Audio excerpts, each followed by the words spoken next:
Welcome to Unleashed Opinion, boldly challenging the powers that be while keeping liberals in their place with conservative ideals and common sense solutions.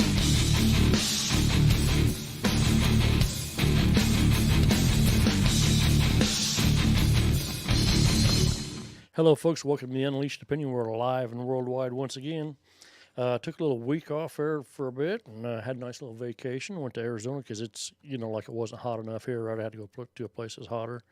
Yeah, that was pretty good on my part, I suppose. But anyway, big thank you out to our men and women in the armed service doing what they do, keeping us free and safe. And we are free because of the brave. So big thanks to John for doing this thing we do every week. Our big thank you to our listeners out there. Greatly appreciate it. You're the reason why we're here, especially you guys out there in the garage on Route 125. Everybody who sends me some text messages and items to talk about, greatly appreciated. The WICC staff, which I'm proud to be a former member of. First responders, man, we need you. Hope I never need you, but I'm glad you're there. But anyway, getting things rolling here, starting off with something positive. 99-year-old World War II veteran sang God Bless America during the seventh inning stretch of a minor league baseball game the other day. Raymond T. Moore, who served as a radio operator with the Army's 29th Infantry Division and landed on Omaha Beach the day after D-Day, received a standing ovation from the Lehigh Valley Iron Pigs crowd after a touching performance. The 99-year-old World War II vet trying to visit every state before meeting Trump on his 100th birthday. The Iron Pigs, a AAA affiliate of the Philadelphia Phillies, were taking on the Charlotte Knights at Coca-Cola Park in Allentown. The team was celebrating Military Appreciation Day with a military-style hat giveaway and many veterans in attendance. We got a little clip of Raymond here singing the God Bless America. Let's take a look.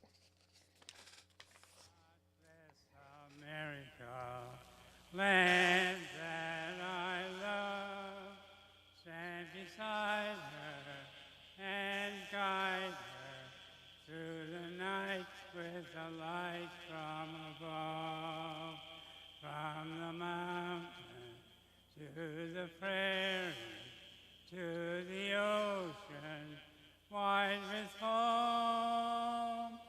God bless America, my home, sweet home. God bless America, my home, sweet home.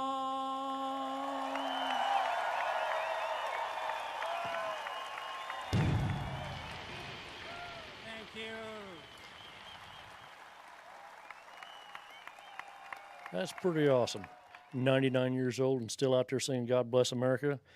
That is pretty awesome. So we got Bob and Tanya and Eddie out there this evening. That's good. Hey, don't be afraid to call. The number is 217-909-4099. Deacon's taking another week off, so I'm flying solo this evening. So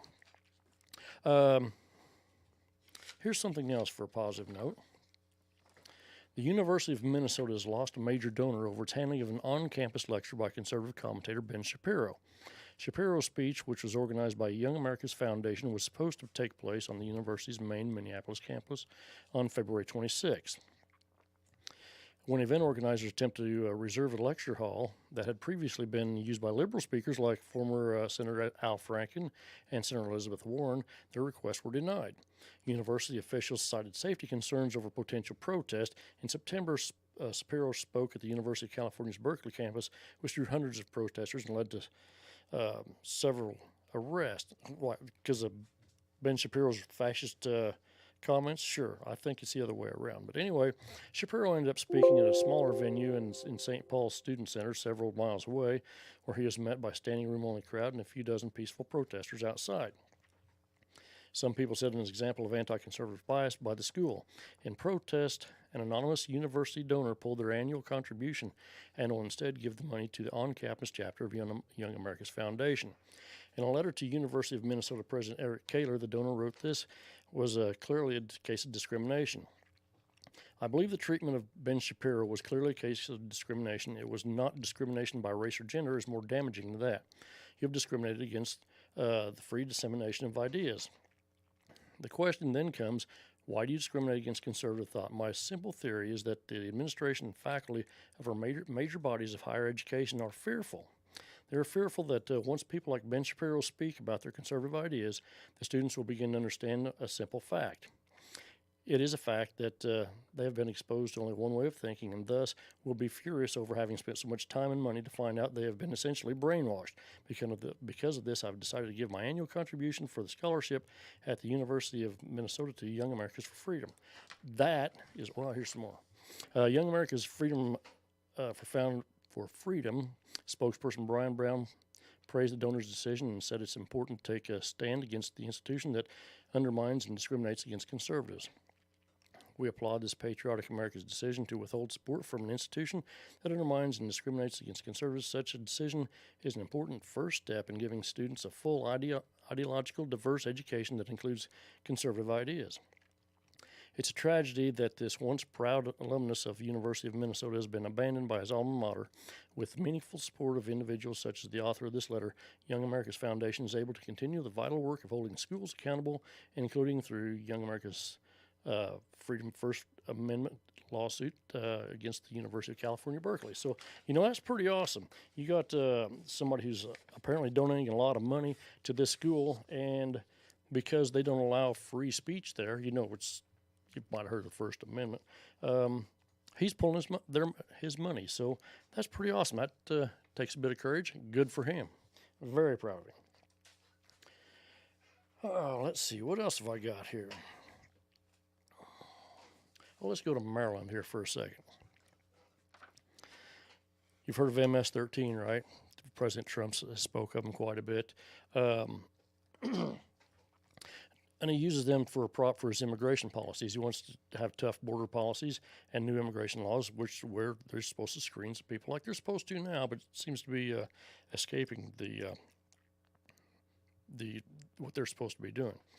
So in Maryland, the violent gang MS-13 has infiltrated a predominantly Hispanic school in Maryland, bringing terror and a campaign to recruit young students, with teachers calling the situation a ticking time bomb. William Wirt Middle School in Riverdale has reportedly become a battleground after a gang established its presence at the school.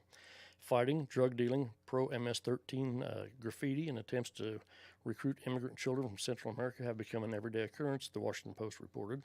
We now have 2 or 3 fights per day, one school employee told the paper, who didn't reveal his name over fears of losing his job or be targeted by the gang. At this point, it's completely out of control.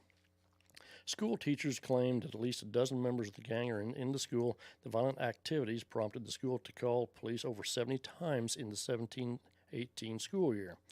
President Trump pressures lawmakers to pass stricter immigration laws. In one alleged incident, an eighth grader claimed to have been raped by a schoolmate who was in the gang. The alleged assault took place off school grounds, and she initially reported the crime to police, but later backtracked out of fear of retaliation by the gang. The authorities concluded the alleged crime was unfounded, but told the Post the girl lives now in fear that the gang will physically attack her. MS-13 is a notorious El Salvador street gang started in Los Angeles in the 1980s. It has since expanded and includes Hondurans, Guatemalans, Mexicans, and other Central and South Americans. The gang's motto is rape, control, and kill, and has gained notoriety after numerous brutal crimes across the U.S. Teachers feel threatened but aren't backed up.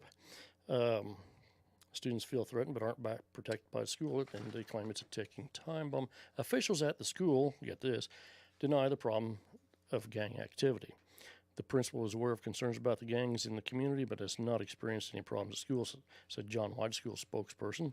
But there are reportedly signs of gangs' presence. According to the police, 10 MS-13 members clashed with a gang rival in February in the woods between William Wirt Middle School and Parkdale High School. Another school in the area suffered from gang activity. The rival was hit in the head with a baseball bat and stabbed 3 times in the stomach. That's pretty serious. 2 months earlier, the school, 2 schools were on lockdown following a shooting between the 2 gang rivals. The situation left teachers fearful of being alone with students. They reportedly informed the school officials of incidents involving suspected members of the gang, but they were ignored by the administrators, the report says. So, you watch Trump on TV, and he points out MS-13, how violent they are, and that they're a serious problem. And then you watch people like that dumbass Nancy Pelosi and Chuck Schumer come out and pretty much try and defend them. Well, we got a little clip here of some news commentators talking about MS-13. Let's take a look. On high alert after a member of the MS-13 gang issued a threat against the lives of Long Island police officers. The gang has been linked to a wave of violence across the nation, earning them the distinction of being singled out by the Trump administration as one of the consequences of our country's current immigration laws. Brian Yennis joins me now in studio with more on this threat. Brian. Yeah, Molly, look, law enforcement on Long Island, New York has been cracking down on MS-13, and now the gang is looking to retaliate, putting a hit on a police officer. On Wednesday, a gang member told a credible informant, quote, "The police have been making too many arrests, and it's time to take the streets back and take out a cop like we do in El Salvador." The threat came days after the arrest of MS-13's alleged East Coast kingpin, Miguel Angel Correa Diaz. He was indicted in New York on Thursday. His arrest in Maryland led to the arrest of 17 other gang members in El Salvador. The MS-13 gang isn't evidently too happy about this. Correa Diaz, known as the Reaper, is accused of leading murders, beatings, and directing the gang's drug operations all along the East Coast. After the threat, Nassau County Police on Long Island launched an offensive over the last couple days against MS-13. All police departments on Long Island and New York City are on high alert and taking extra precautions. The threat came on Wednesday, and it was actually the second threat against police officers made by MS-13 in less than a month. MS-13 wants to threaten a cop in this county. MS-13 is going to get an answer. There was a threat that an individual that was planning to execute a cop and did have weapons in his vehicle and masked, but there go by the grace of God, that didn't happen that night. No arrests have been made yet in the connection with either of those threats. A $50,000 reward is now being offered for anyone with information that leads to an arrest. MS-13, otherwise known as the Mara Salvatrucha, is known for their thirst of brutal violence. There are 10,000 members in the U.S. It's based in El Salvador. The gang has murdered 25 people on Long Island, Molly, over the last 2 years. I know it's been a big story out there over the last couple of years, and it's been one to watch. And no doubt, you know, the police, they're going to push back on this every step of the way. Oh, they are. They have been. It's no doubt they're put into a corner. Okay, so and you that's get why the they're idea. acting This the way they are. MS-13 is a force to be reckoned with, and every time Donald Trump puts it out there, then you know, somebody like Nancy or Chuck comes out there and tells him how stupid he is, and they pretty much defend MS-13. Now, how you can go about doing such a thing like that and then still have people vote you back into office is beyond me. We've talked several times about if you don't like the way things are going in this country, sometimes you only have to look in the mirror to find the problem, because the voters determine who gets elected. Okay, just like Donald Trump was elected, although a bunch of people didn't like that either, because Hillary was supposed to win. Didn't happen because the people voted. So how Chuck Schumer and Nancy Pelosi maintain their job is really baffling to me. So, hey, I see we got Nick, Gary, and Dan out there watching too. Hey, thanks for tuning in, folks. Greatly appreciate it. Let's see, next on the agenda here, if you haven't noticed, the economy is doing pretty good. But there's a lot of people out here, don't think too much of it. There's an article from June 2nd. Another month of strong hiring drove the nation's unemployment rate down to 3.8%, tantalizingly close to the level last seen in 1969, when Detroit still dominated the auto industry and the Vietnam War was raging. Employers added 233,000 jobs in May, up from 159,000 in April, the Labor Department said. Reports show that nearly 9-year-old economic expansion, the second longest on record. That means 9 years of expansion, this thing, right? That means Obama's economic policy was not too good. Let's see. In May, jobs report revealed impressive strength and a U.S. job creation that blew away most economists' expectations, said Scott Anderson, chief economist at the Bank of the West. With unemployment rates so low, businesses have complained for months that they are struggling to find enough qualified workers. Well, when was the last time you heard that? But Friday's report suggests that they're starting to take chances with pockets of unemployed and underemployed that they previously dismissed. So that is very good news. It's not something we've heard for quite a while, at least, well, like it says here, 9 years. So, you know, they keep bashing Trump, and I'm not saying Trump is is the wisest person out there in the world, but he's done a lot better than the last guy that was in office. But by God, they sure don't want to give him any credit for it. And here's another thing. Vermont, the state of Vermont. Vermont's government is pledged to pay some lucky American citizens, get that citizens, up to $10,000 to move to the stunning Green Mountain State. Only requirements, you have to be employed full-time with an out-of-state employer, happy to work remotely in your new home, and commit to becoming a Vermont resident. Well, there's two crazy things. You got to be a citizen and then be a resident of the place you work. Vermont's population is small, just at about 624,000 people. The state's new initiative, signed into law by Governor Phil Scott on May 30th, aims to bolster three numbers with young mobile workers. The money will be available as a grant to prospective Vermonters on a first-come, first-served basis from January 1st of 19. The sum will be received over 2 years, with each worker qualified to receive $5,000 a year. The cash is designed to cover the cost of relocating, including broadband access and membership of a co-working space. A total of $125,000 will be available for the program in 2019, followed by $250,000 in 2020 and $125,000 again in 2021. We have about 16,000 fewer workers as we did in 2009, and that's why expanding our workforce is a top priority of my administration, said the Vermont governor. We must think outside the box to help more Vermonters enter the labor force and attract more working families. So here again, Vermont apparently is hurting for workers. And again, when was the last time you heard that? Certainly not in the 8 years of the Obama administration. Never heard that once. And you know, I was talking earlier too that a lot of people are not very happy about that. It doesn't matter what Trump does. And I think they were talking about Ronnie Reagan when somebody had said this. Is if Trump could walk on the water, they'd claim the headline would read, "Trump can't swim." I think it's something that they said about Ronnie Reagan a few years back. But anyway, are you familiar with Bill Maher? Because he's kind of a jackwagon. But let's take a look and see what Bill Maher's got to say, because it's really going to floor you with this. Bottom has to fall out at some point. And by the way, I'm hoping for it, because I think one way you get rid of Trump is a crashing economy. Yeah. So please, bring on the recession. Yeah. Sorry if that hurts people, but it's either root for a recession or you lose your democracy. Wow. You know, one thing Bill Maher does well. That's enough on him. How can you go out there and say that you got a country of 320 million people and you hope we have a recession so people lose their job, so you claim so you can get Trump out of office so you can maintain your democracy? What an idiot. Who pays this guy to go on TV? Who would watch this guy? Why would you wish that on this country when we're going strong right now? We're actually out there being respected by other countries. Why would an idiot like that, again, why is somebody paying him? Why is he even on the air? I don't know. Why does he move someplace else? Venezuela would be a good place for him. It's stupidity like that would piss me off.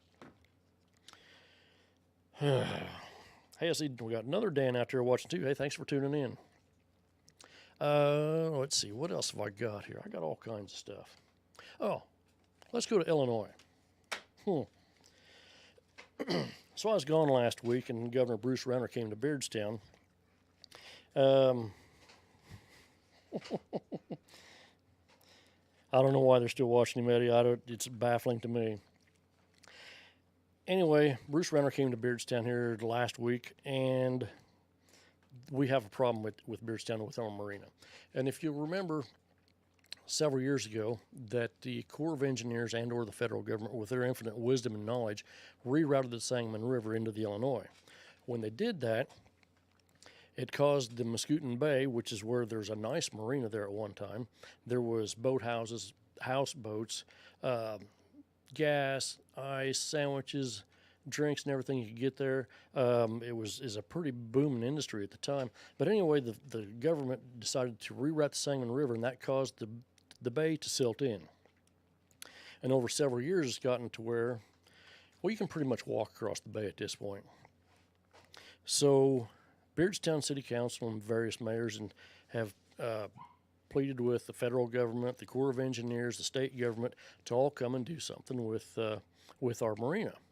Well, they kind of did at one point. They built a dike around it to channel the silt away from the marina itself, but all it did was block the marina access to the river. So now Bruce Rauner comes to Beardstown last week, Let's see. He pledged support to help Beardstown find $1.3 million to end the siltation blockade that has for years left the community without access to the river. So Beardstown is a river town that you can't, literally you cannot see the river from Beardstown. You can't put a boat in there unless the water's 14, 15 feet deep either. So Rauner says, I wish I'd known about this situation 60 days ago, Rauner said. I would have put it in the budget. The governor went on to say $1.3 million isn't that much compared to it with the state's total budget. We should be able to find that money somewhere. Okay. Okay, Bruce, you're blowing smoke up our ass because how long have you lived in Illinois? Because this has been an ongoing problem for a couple decades. Okay, so when you tell us you wish you'd known about this 60 days ago, I don't know where the hell you've been, but it wasn't Illinois, apparently. Now, I know you've got problems with Mike Madigan, and I don't blame you there, but when you can sit there and tell us that you wish you'd have known about this 60 days ago, you're blowing smoke up our ass. Because, like I say, we've had the federal government, the state government, the Coast Guard, everybody. We've had all kinds of people looking into this, and nothing's been done. We had our representatives tell the governor that the lack of river access represents a serious safety issue for our community. Our fire and ambulance department can't get its rescue boat out of the marina and also has to drive out of town to find a place to put the boat in the water. So,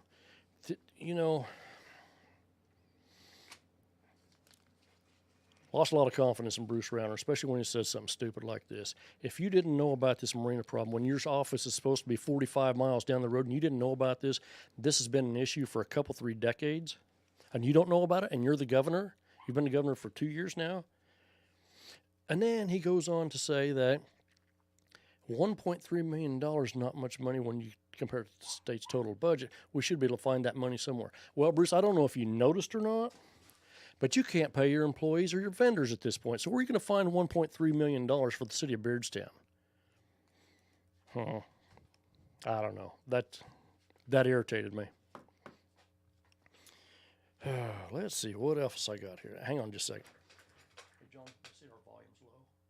Volume's low? That's what to say. Maybe not. I don't know. Anyway, what else have I got here? Where can we go next? Here we go. This is from June 1st, out of the State Journal Register in Springfield. A suburban Chicago man who attempted to join the Islamic State will spend the summer at a halfway house for getting on the internet without prior court permission. Okay. Mohammed Khan of Bolingbrook, who served 3 years in prison, was caught by FBI using a smartphone to log on to dating sites. Khan, 22, is on 20 years of probation, appeared Wednesday before the U.S. Judge John Tharp. However, instead of sending Khan to jail, as requested by prosecutors, Tharp ordered him to a halfway house for the summer. Here's the kicker here. Tharp made it clear he has little patience with Khan, saying his going to the internet was strike 2 for him. If you have little patience and that was strike 2, how come you're giving him strike 3? Khan, who faces maximum 15 years terms, was sentenced to 40 months in 2016. But he's got 20 years of probation. Whoa, wow. I can see you're really not having any patience with this guy. Jesus, good God. Either you enforce the law or you don't. Stupid people really irritate me.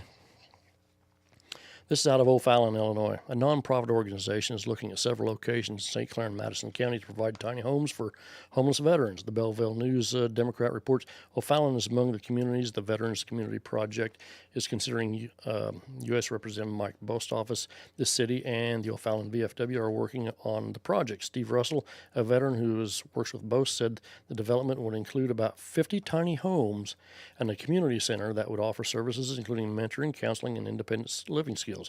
Homes there are about 240 square feet with kitchen, bed, and bathroom areas. So that's pretty good. I mean, you got the community coming together with the VFW, looking to, it may be just a mini house, but you know what? It's better than nothing at all.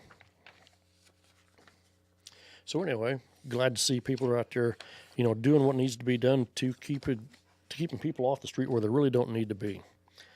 Hey, I see we got Dave and Rich out there tonight. All right, awesome. Hey, Rich, you still need to come on the show with me, too, because we got some stuff to talk about. Let's see. Let's go to California. Stupidity is really easy to find there. Okay, this is an article from 2016.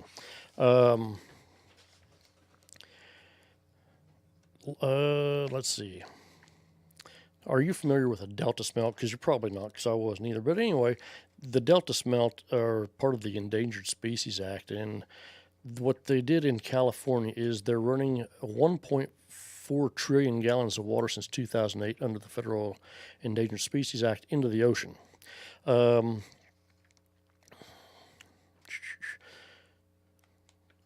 Let's see. I'd feel a bit better about it if we were making success. If we were propagating the delta smelt and we were increasing the salmon run, at least you could see a cause and effect, said Representative Jim Costa, a California Democrat. But I think you can't see a cause and effect because the science and biological opinions are flawed.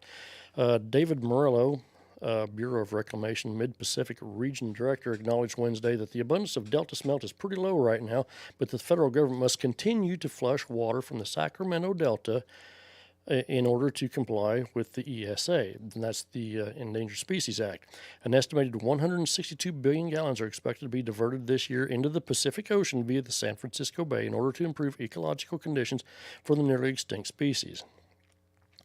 Okay, with that in mind, we're running gallons and gallons of water into the ocean to save this little 3-inch fish, and I think there's some salmon involved here too.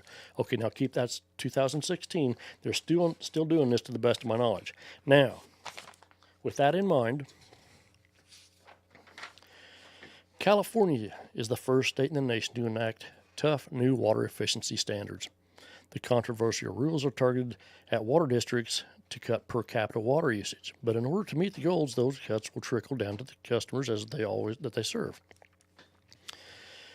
So that everyone in California is at least integrating efficiency into our preparation for climate change, said this chairman of the State Water Resources Control Board. In 2022, the new indoor water standard will be 55 gallons of water per person per day. By 2013, it'll fall to 50 gallons per person per day. So 2 years ago, we're running trillions of gallons of water to the ocean to save a smelt fish, right? So now, in order to, here we go, preparations for climate change, now we're going to limit people to 55 gallons of water per person per day. So if you're doing laundry, if you're doing dishes, if you have kids in the house, you know how much laundry you're going to be doing. So now you're limited to 55 gallons of water per day, and it's going to go down to 50 gallons. These people aren't making any sense. On one hand, you want to save a smelt fish, and you want to run trillions of gallons worth of water into the ocean. Now you want to punish these people by limiting their water supply. Doesn't make a lot of sense to me. We got a video to go with that, too. Let's take a quick look at that. Water restrictions could change the way Californians think about water use. Today, Governor Jerry Brown signed 2 new laws that establish tough water use rules, and those who don't comply could face fines. Good evening. Thanks for joining us. I'm Christina Janes. And I'm Curtis Ming. CBS 13's Jennifer McGraw is live at the state capitol getting answers on what changes you may have to make to cut back. Jen? Yeah, Curtis and Christina, the drought officially ended in California of April of last year, but lawmakers say they want to prepare for the next one. And if we don't, the state could be in a severe water crisis. There will soon be more focus on flushes and scrutiny over showers. California is now the first state in the nation to enact tough new water efficiency standards. The controversial rules limit how many gallons a person can use inside their home per day. So that everyone in California is at least integrating efficiency into our preparations for climate change. So what are the new rules? In 2022, the new indoor water standard will be 55 gallons per day per person. And by 2030, it will fall to 50 gallons. I get it. I understand that we're trying to preserve, but 55 gallons a day with a child and just every day having to wash clothes, that's just, in my opinion, not feasible. I couldn't do it. My family's way too large. She likes to bathe 3 times a day, and she likes to do laundry all day. Just how many gallons of water do household chores take? An 8-minute shower uses about 17 gallons of water. A load of laundry up to 40, and a bathtub can hold 80 to 100 gallons of water. Now, retrofitting homes with water-efficient fixtures could help cut back. The average new home or new unit is 35 gallons per person per day. The new laws would also require water districts to perform stress tests of their water supply and curb loss due to leaks. Right now, we lose up to 30% of urban water just to leaks in the system. Agencies say fixing those and educating residents is key. We offer toilet rebates. We offer complimentary shower heads. We offer complimentary faucet aerators. Water districts who don't comply face fines up to $10,000 a day. The ultimate goal is to make conservation a way of life in California. Outdoor water use will also be listed in that new law. And as far as which region is going to get how much money, it will depend on the climate, and those factors will yet to be figured out. Jen McGraw at the Capitol for us tonight. Jen, thank you. So on one hand, you're running trillions of gallons of water to the ocean. On the other hand, you're forcing people to limit their water supply. Now, I don't have a problem with conserving water, but I want to do it on my own. I don't want the government to tell me what to do. They're more screwed up than I am, okay? They haven't got anything right yet, especially in California, because if you're looking for stupidity, you could just go to California or Illinois, because there's a lot of it floating around there. But this, you're rationing water, but you run it in the ocean. That does not make any sense whatsoever. And they said, this gal said, well, we're losing 30% of our water due to water leaks. Sounds like you need to fix some water lines. That would solve a lot of your problem. Oh, boy, I tell you what. Hey, Scott, glad to see you're tuned in there. Here's something else, California. Free health care for immigrants, right? An effort is underway to expand health care coverage for unauthorized immigrants in the state of California. That's unauthorized immigrants, right? The ones that aren't supposed to be here. There are currently 2 proposals to expand health care coverage for unauthorized immigrants older than 19 in the works in California. One's in the Senate, one's in the Assembly. Lawmakers who wrote them come from Central Valley and Los Angeles counties, and their bills are identical. Both extend eligibility for full Medi-Cal benefits to individuals of all ages who would otherwise be eligible for those benefits, but for their immigration status.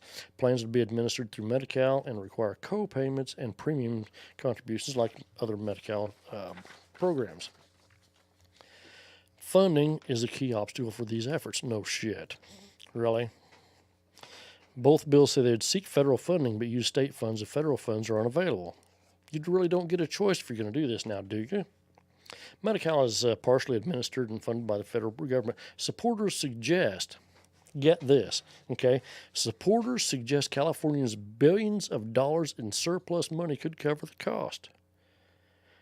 When did California have billions of dollars of surplus money? Because they have a homeless problem in almost big city they have.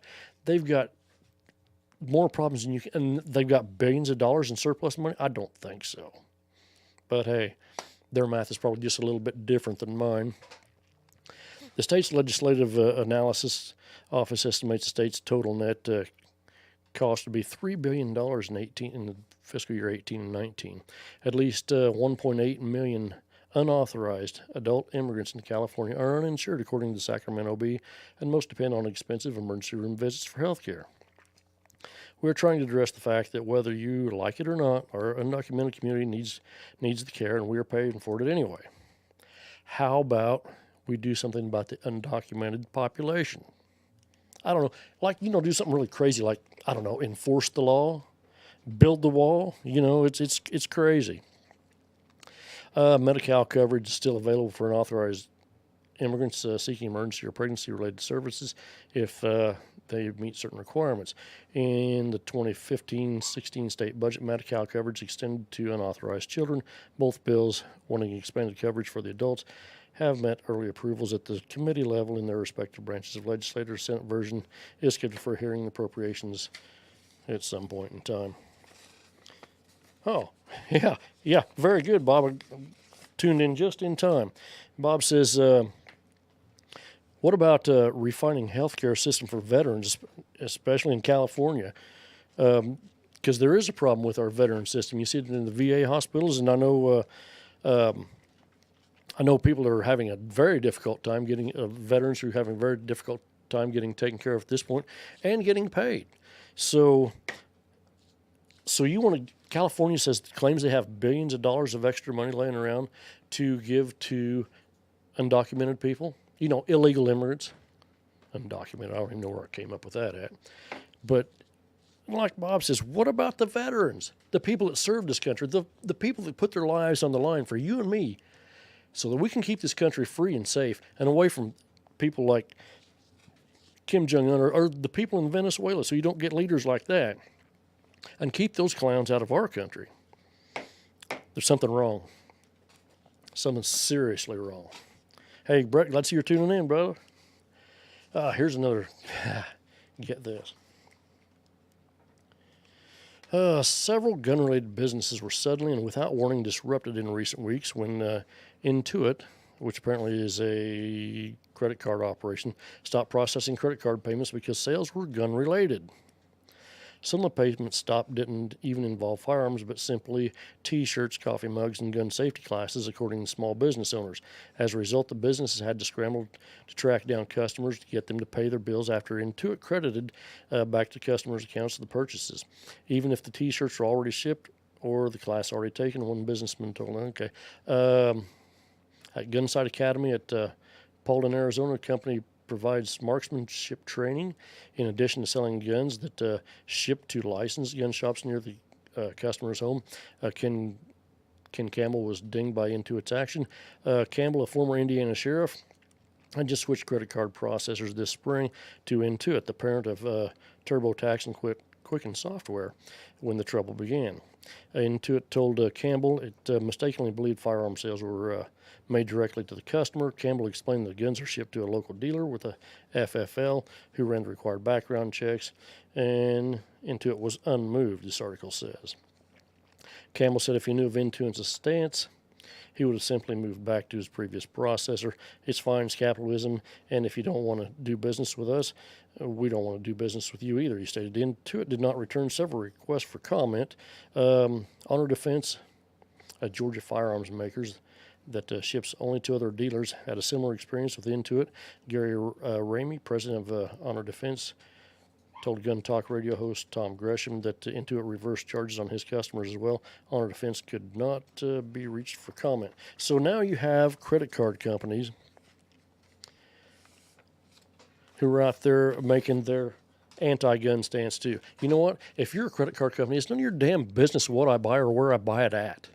Your business is to make sure that you pay the person that I purchased the item from and that I pay you. That's your business. What I buy or where I buy it at is not your business. So these people, yeah, they're not getting my business. That goes without saying, I'm sure. Let's see, what else have I got on my table here?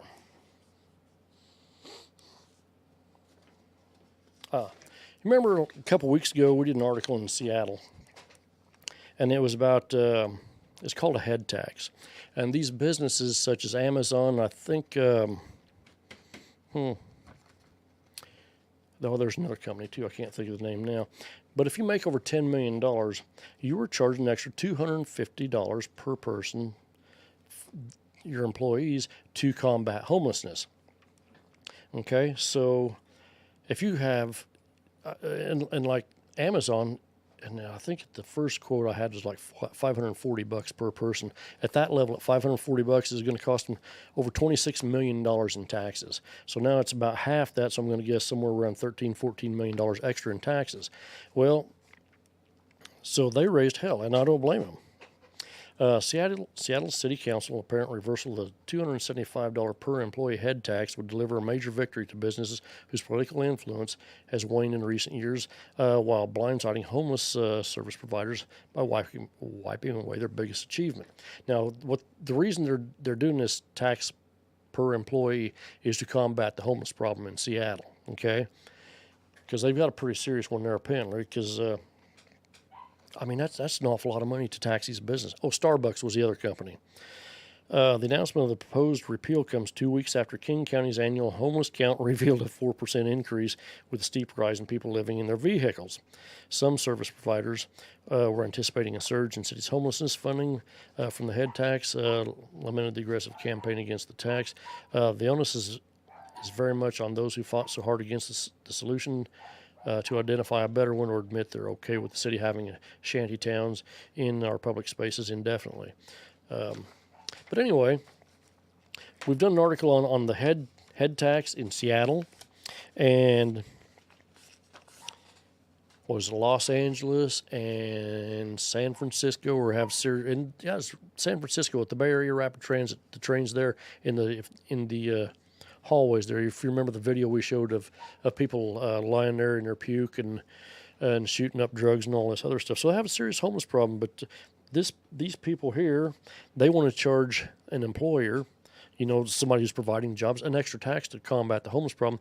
But Fort Worth has a different answer.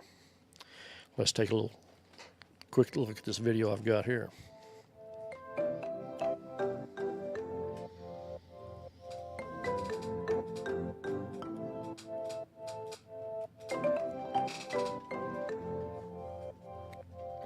They've been very responsible. In fact, maybe a little more responsible than your everyday employee that gets hired, because they feel like there's something that they need to prove, and that's how appreciative they are.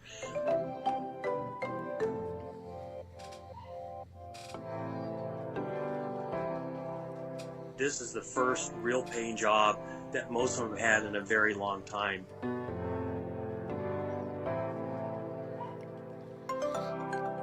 The hiring process is somewhat unique. A lot of the people that are homeless have criminal records that would prohibit them from working for the city of Fort Worth and some other employers. They develop an employment record so that they can apply for jobs with corporations and other local businesses. Once they become homeless, they somewhat lose hope. They lose the connection to services that they need to be productive. It just becomes a cycle of moving from one camp to another and standing in line at a soup kitchen.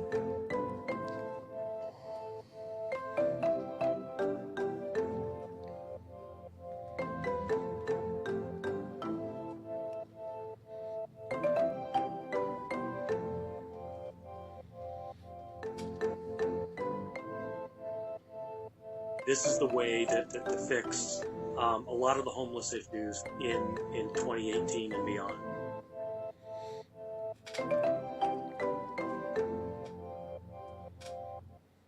Okay, so they're putting these homeless people to work and paying them a little bit, giving them some benefits. Okay, I mean, what are you going to do with these people? You got to do something with them. And, we see it in Seattle, we see it in San Francisco, we see it in Los Angeles. Homeless people are a problem. In fact, in Los Angeles, they were paying people to construct sheds in their backyards to have homeless people come live in them. So it's a problem. And there's an answer. But I know what people are going to say. They're going to say, well, you're taking jobs from somebody else. You're taking away union jobs. Well, you know what? Yeah, you might be. You're paying these people what, $10 an hour to go out there and pick up trash. They move 4,000 tons of trash in 1 year. So are you going to put these people to work for $10 an hour and listen to people say, well, you're taking a union job away from somebody or a job away from anybody? But you know what? You're going to pay for these people somewhere along the line. Are you going to let them live in your backyard? Are you going to let them lay in the gutters of your hallways, of your transit system? Or are you going to let them sleep in the streets? Or are you going to tax the crap out of the people who are making some money? What are you going to do? What are you going to do? Because the answer is not easy.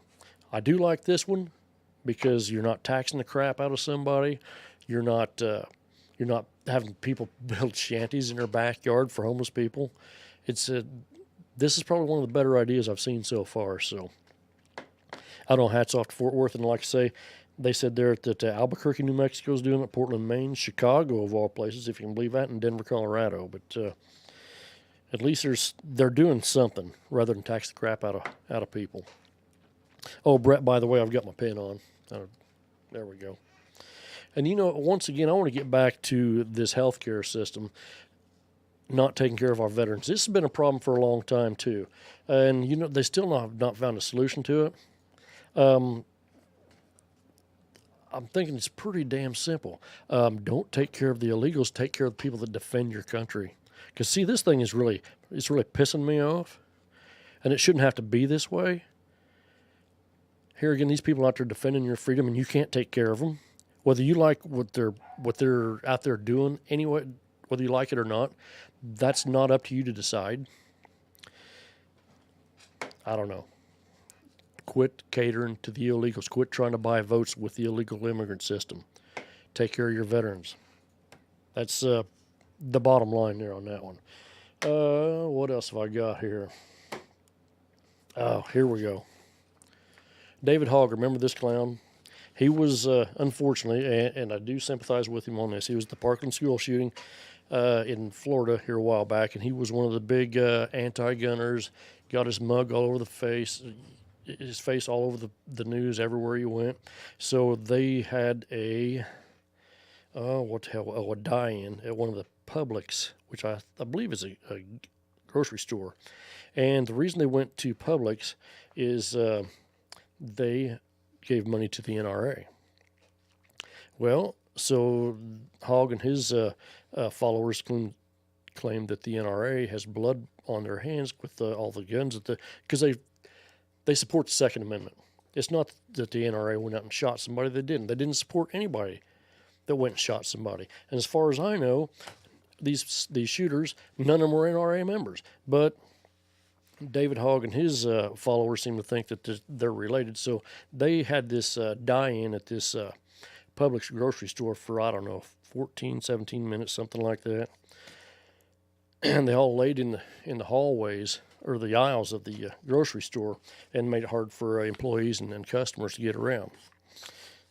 Okay, you can protest all you want to, but don't block my way. Because I'm thinking probably a pretty good thing to do there is that if you're laying in the aisle of a grocery store and I'm trying to get some products, what if I was to find a jar of cayenne pepper, some type of pepper that'd be very annoying, and drop it on the floor in the middle of your little protest? Is that going to work for you? Because it's going to work out real good for me, because you're probably going to get your dumb ass out of my way. Because you shouldn't be there to start with. Don't have a problem with you protesting. Whether I agree with you, what you're protesting is irrelevant. But you don't get in other people's way. You don't infringe on other people's rights to do your little protest. I'm thinking of dropping a can of cayenne pepper or something like that in the middle of your little protest would be good for you. See how you like that. But that's just my thoughts. Okay, moving right along. Oh, here's something kind of stupid too. Go ahead, caller. Hey, how's it going? Hey, not too bad. How you doing? Okay, I'm sorry I missed most of the show. We just got home a little bit ago. Oh, you get everything bought? Yeah, I managed to get it home without crashing it. Good for you. Step in the right direction. I thought that was a bonus. First hurdle's out of the way, isn't it? So did you cover the royal wedding? I was a little disappointed. You guys didn't cover the royal wedding last time. You know, we missed that. We figured everybody else had it covered pretty well, so we just skipped it. Well, see, I think you're wrong because millennials actually have a queen now. They literally have a queen. Okay. And you know why that is? Why? Yeah, I'm sure you're going to tell me. This girl had what I can only assume was a fairly lucrative job on a TV show. She quit that job, and now she's living off the government tip. So she is literally the millennials queen. Yes, that's pretty good. I think you guys missed a very important story there.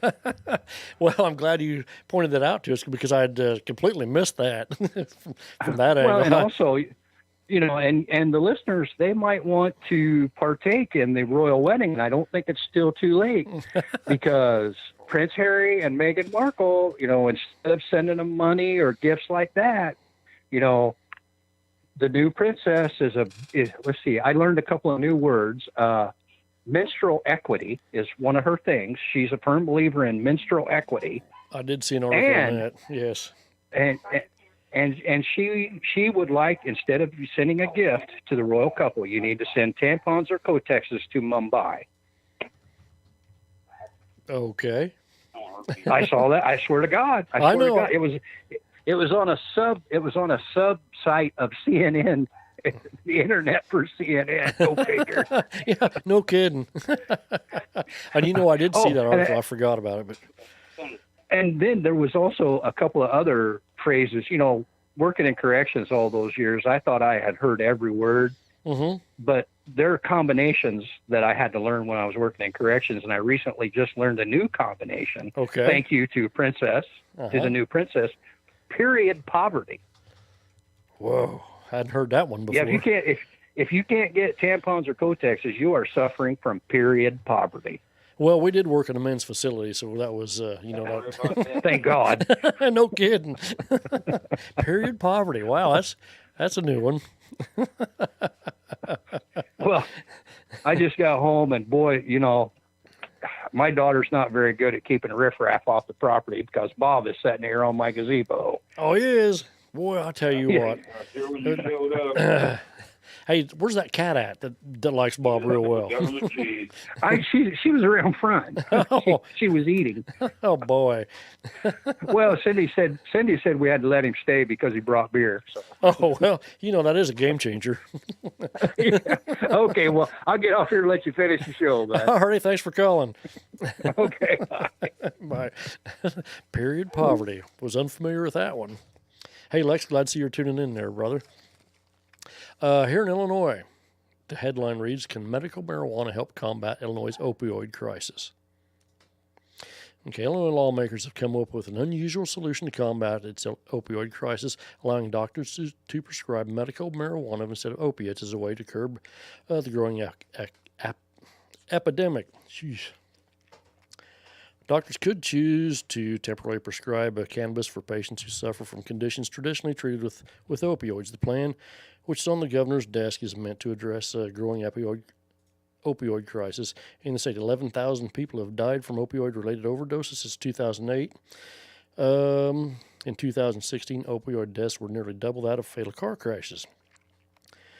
This is a compassionate and common-sense approach to deal with something we universally acknowledge as a problem, said Representative Kelly Cassidy of Chicago, who championed the legislation in the House. The opioid addiction is ravaging communities, and that's true. It's a serious problem. Cassidy added that the program is aimed at preventing more Illinoisans from becoming addicted to opioids by instead offering an alternative, non-addictive treatment for short-term conditions. If implemented, the program would be unique, according to national cannabis experts, and would expand Illinois' anemic medical marijuana market 10 times over. Chris Kane, former associate director of the National Organization for Reform of Marijuana Laws, said that the program would put a real dent in the opioid crisis and could bring badly needed revenue to a state drowning in billions of dollars of debt. There would be tremendous benefit to the state from an expansion in terms of jobs and taxes that comes along with industry expanding more than 10 times by the current size. Kane, who is president of Forefront, a medical cannabis consultant company that also operates marijuana dispensaries in multiple states. The plan also eliminates some barriers to access to the state's restrictive medical marijuana program. This is the part that kind of confuses me. You can get prescribed opioids, but to get medical marijuana, listen to this, it would remove requirements that patients undergo background checks and fingerprint scans, which critics argue to disproportionately prevent lower income and minority communities from obtaining the drug. And they're talking about medical marijuana, that you have to go through a background check, you got to get fingerprints, you got to register with this organization, you can only buy so much from one dispensary. Drug law enforcement takes place more vigorously in lower income communities and communities of color, Crane said, adding that those who would benefit from medical cannabis often can't access it if they have prior convictions. Many of those convictions, he said, are for marijuana possession. Oh, that was another thing with medical marijuana. If you're a convict, you are not likely to get that. But this is a no-brainer. I mean, you have an opioid problem out there, and it's huge. It's a really huge problem. And you can use medical marijuana to reduce that problem. Why wouldn't you? And why do you have to have all this crap to get medical marijuana anyway? Fingerprints and background checks? Oh, my God. But you can get an opioid without all that stuff. It doesn't make any sense. So if you can use medical marijuana to help reduce the opioid problem, by all means do so. This is a no-brainer. This gal, what's her name again? Kelly Cassidy from Chicago. One of the few people from Chicago I heard actually had a decent idea. But why is it so difficult to see these things? Because this medical marijuana thing, like, you got to go through all these hoops, but you can get opioids. I just don't get it. But I think she's got a good idea. I think our infamous governor ought to sign off on this deal.